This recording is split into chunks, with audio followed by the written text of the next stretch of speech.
گلدختران عزیز، میخواهید که صاحب ماشین بشوید، پس برای شما شرکت فابریک میتواند که ماشین تحفه کند. اپای شایره بانو در شرکت فابریک استارش دیرکتور هستم و آن نفرانی که از شرکت فابریک تا 500 سامان خریداری میکنند 100 سامان تحفه میگیرند. از این پس میتواند که محصولاتی که برای خودتان خریداری میکنید تا 500 سامان خریداری کنید و صاحب 100 سامان بگردید. غیر از این در همه روزگاریش اپای شایره بانو تحفه های بهترین گذاشته است. میتواند که هم صاحب تحفه بگردید، هم صاحب پول و هم صاحب ماشین بگردید. رقم های واتساپ اپای شایره بانو را می‌نویسم، زنگ بزنید، نویسید، صاحب ماشین بگردید. مرحمت.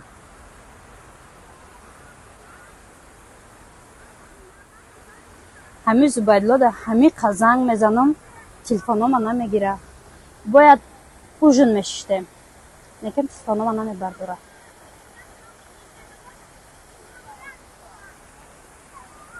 نه این زبایدلا باید هم مردم شناختن دیگه. مرا کیدک کرد چی؟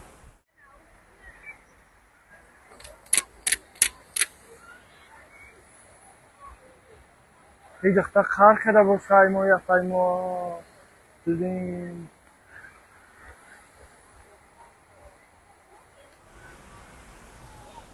اوف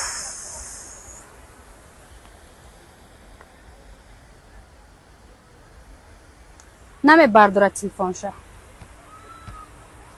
اگر یک بار دیگر زنگ میزنه من تلفنش نمیگیرم.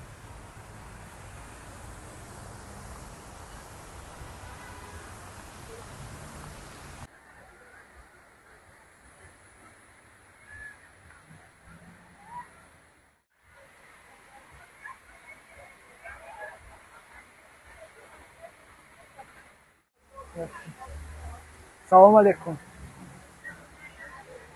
با چه کار کردی؟ چرا میقدر شما را انتظار شدم؟ زی من رنجیده ای، رنجیدنت آخر برای چیست؟ مرا سنجیده ای، سنجیدنت آخر برای چیست؟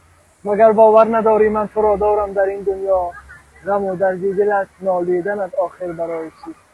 نه نکن به همه شعر دل همه را یافتی، دل مرا هم یافتی. خجلت Viviran tango deski famina escafando que está